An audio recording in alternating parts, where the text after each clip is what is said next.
Hi, friends. Good evening. Good evening. And I trust your Sunday has started very well. It's been a very busy week on my end as I have traveled in the past week and then had to work and had a number of presentations during the week. But it's so good to be back here. Last week, I missed out on an episode because we were on the road, we were in transit and I could not get online to host the session, and I had not recorded a session, you know, to broadcast before then. But it's so good to be here this evening. And this evening, I would just want to talk on this particular thing that I witnessed last week again. And that is where you have messages going on in church that somehow reinforce the idea that the husband or the man of the house should insist on his own way and get the wife to obey him at all costs. I've had teachings like this before, and it's always been a point of conflict for me because I understand that First Corinthians 13:5 says that love does not insist on its own way.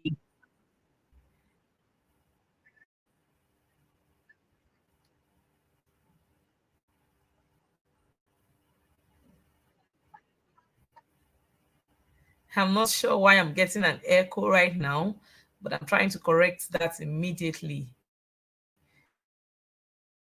Okay.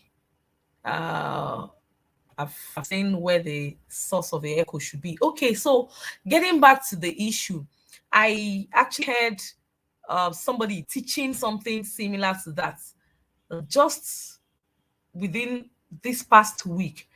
And I want to add the video to the stream, but let me see if it can be. No, I don't want it. I don't want it in that format.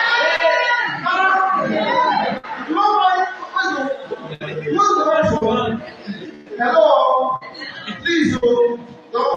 So I was saying, I told someone I said, So the young lady, follow single I would not show the video, but you can just hear the audience on the background and hear what the person is preaching to a group of young. You are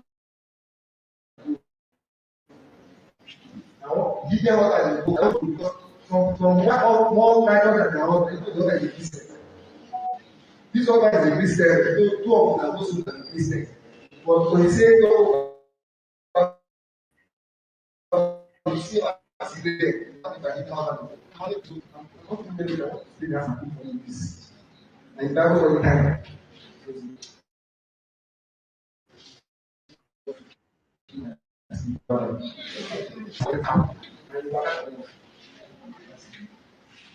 I don't know what it shows. If what the German die, I was it.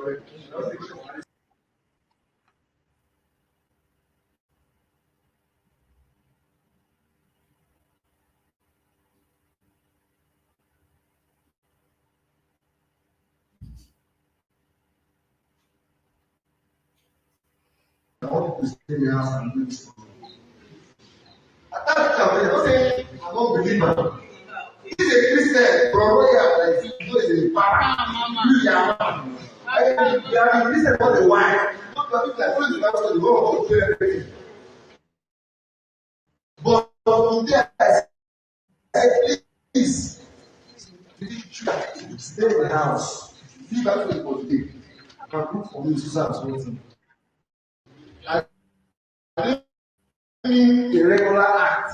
I don't know if you get it or not. Is the wife actually having a function in the Bible study, or like she's just an People attendant? need that. That's what we need that.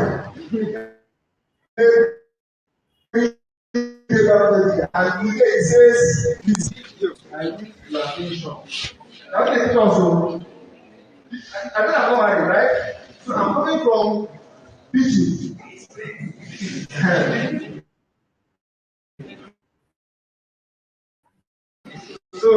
So that's all that. So now, as a empty, you don't quite.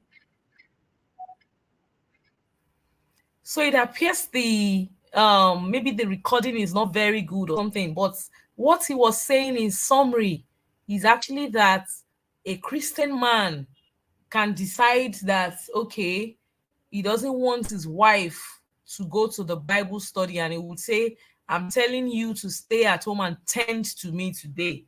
And then I had to ask a question, that what if that woman actually had an assignment or is one of those people to moderate the Bible study? And he said, yes, even if she's the one that prepared the Bible study and is supposed to teach it, that as the husband, he can say she should stay at home and tend to him. And this kind of mindset has actually come up a number of times in some other congregations or during some other sermons, where the Christian man is saying that I can ask my wife to do this, even if she does not agree, even if it's not to her benefit or something. And an erroneous view of submission is that the wife should just obey, and that if she obeys, that is the right thing for her to do. So in this particular the particular session I witnessed last week, I had to actually counter with the example of Abigail, pointing out that Abigail did not obey Nabal when he obstinately refused for her to do the right thing concerning David. And so I pointed out that the wise Christian woman would not argue, but she would go about doing the right thing without causing any conflicts or trying to invite conflict. Now, my challenge actually is that these kinds of teachings do not seem to remember that 1 Corinthians 13:5 says that love does not insist on its own way. So if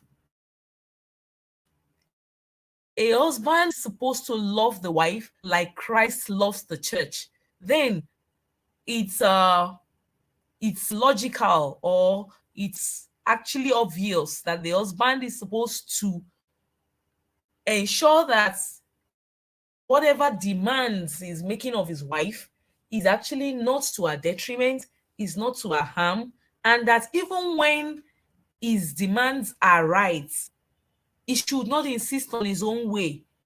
He should instead, in love, allow the wife to make the decision that gives her mind peace.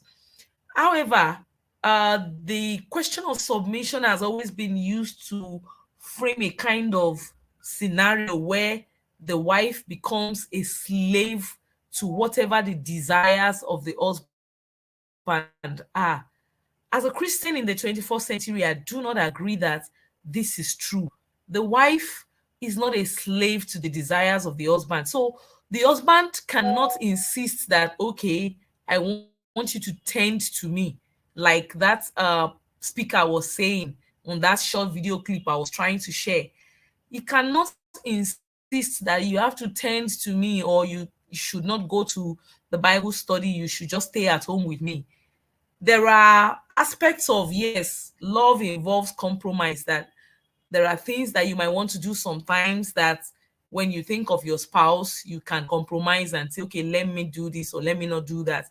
But I feel that there is a very thin line that is being crossed when a husband has the mindset that, okay, even if it involves something that has to do with God's work or like service in the church, I can still stop her and tell her she cannot do it.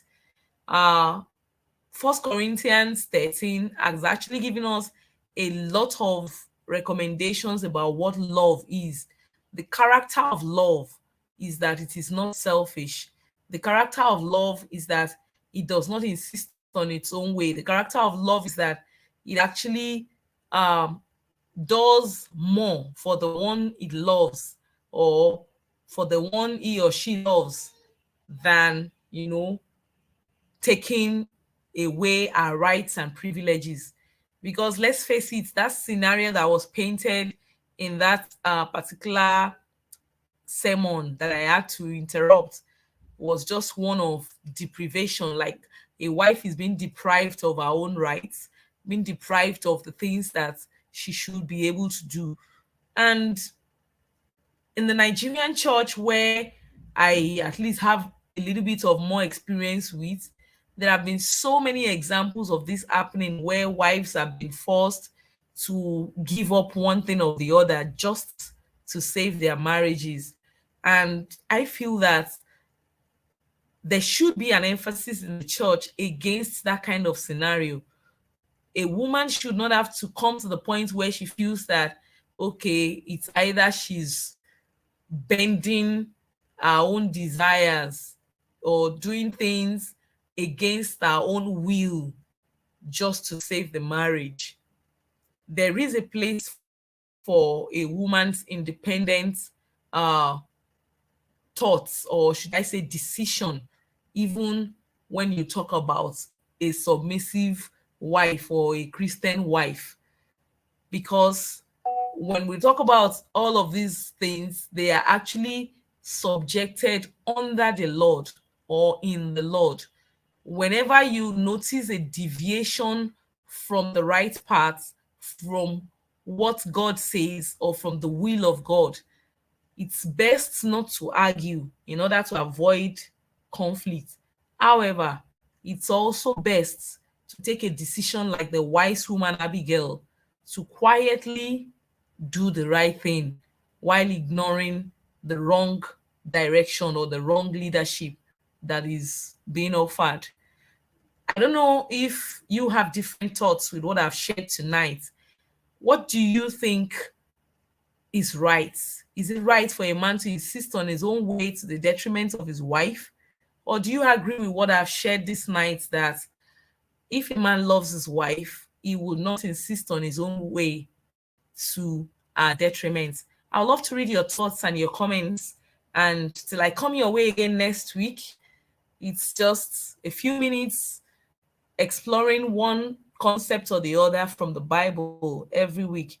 And that's Christianity Today, live with Onolua.